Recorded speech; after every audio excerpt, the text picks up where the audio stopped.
여러분, 큐어트의 명화 이야기입니다. 오늘은 모든 것을 버린 화가 폴 고갱, 그 남자의 이야기입니다. 그는 안정된 직장과 가족, 그리고 평범하지만 충분히 행복한 삶을 살고 있었습니다. 하지만 어느 날 그는 그 모든 것을 내려놓습니다. 왜였을까요? 폴 고갱은 1848년 프랑스에서 태어났습니다. 어린 시절, 그는 남미 페루에서 시간을 보내며 유럽과는 전혀 다른 색과 문화 속에서 자랐습니다. 이 경험은 훗날 그의 그림의 강렬한 색채와 독특한 시선으로 남게 됩니다.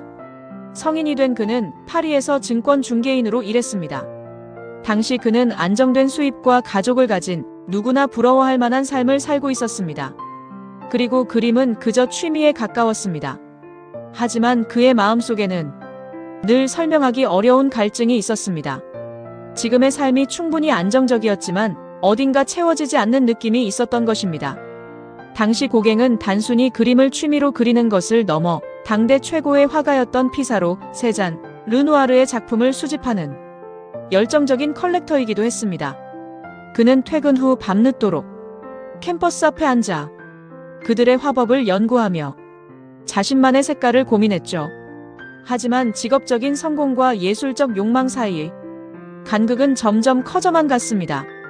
가족을 부양해야 한다는 책임감과 창작에 대한 갈망이 매일 밤 그의 마음속에서 전쟁을 치르고 있었던 것입니다. 1882년 경제 위기가 찾아옵니다. 그리고 그는 직장을 잃게 됩니다. 아마도 대다수의 사람들은 다시 안정된 길을 찾으려 했을 것입니다. 하지만 고갱은 달랐습니다. 그는 오히려 이 순간을 기회로 삼습니다. 그리고 결심합니다.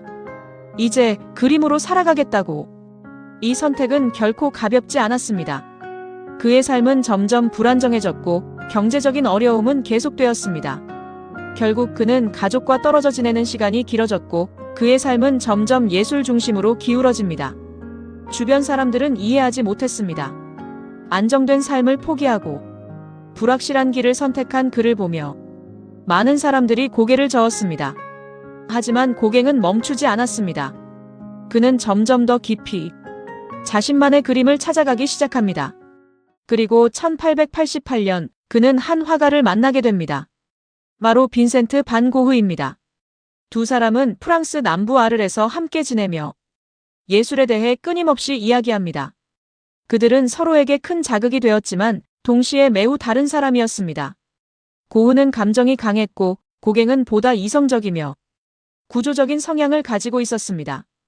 아르에서의 공동생활은 처음에는 희망차게 시작되었습니다. 고흐는 고갱을 위해 해바라기 그림으로 방을 장식했고 두 사람은 같은 카페에 앉아 같은 모델을 그렸습니다. 하지만 고갱이 그린 진우 부인은 차분하고 냉소적인 반면 고흐의 그림은 강렬한 생동감이 넘쳤죠.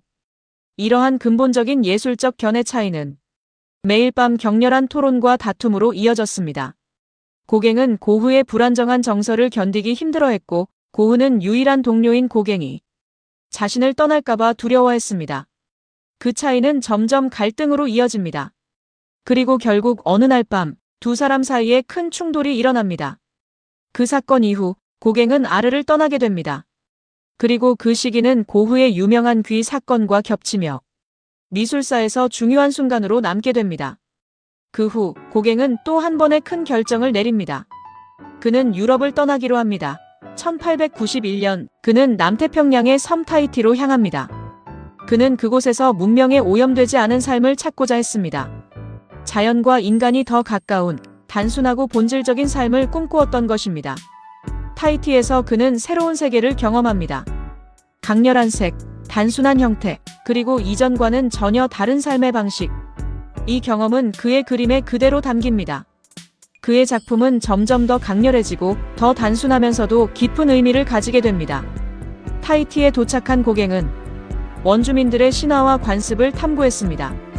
그곳에서 탄생한 작품들은 유럽 미술의 전통적인 원근법과 명암법을 완전히 파괴했습니다. 평면적인 구도와 강렬한 원색의 대비는 마치 꿈속의 장면을 보는 듯한 신비로움을 자아냈죠.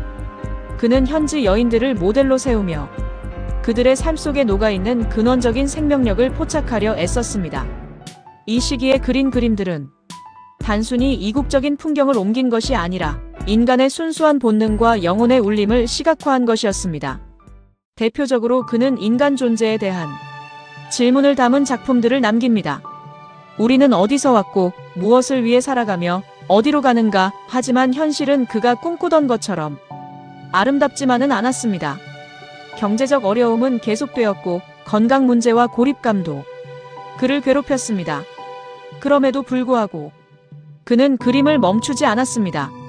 그의 삶은 지금까지도 여러 가지 시선으로 평가됩니다. 어떤 이들은 그를 자유를 선택한 예술가라고 말합니다. 또 어떤 이들은 책임을 버린 선택이라고 이야기합니다. 하지만 분명한 사실은 하나입니다. 그의 선택은 그만의 독창적인 예술을 만들어냈고 그 예술은 지금까지 이어지고 있다는 것입니다.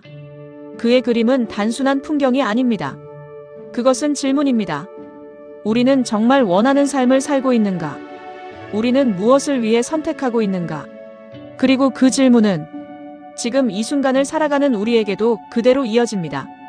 모든 것을 버리고 자신의 길을 선택한 한 사람. 그는 도망자였을까요? 아니면 새로운 길을 만든 사람이었을까요? 그 답은 아마도 각자의 마음속에 있을 것입니다. 어느 날 난 그림을 그려야겠어. 라며 사표를 던질 수 있을까요? 지금까지 큐아트의 명화 이야기였습니다.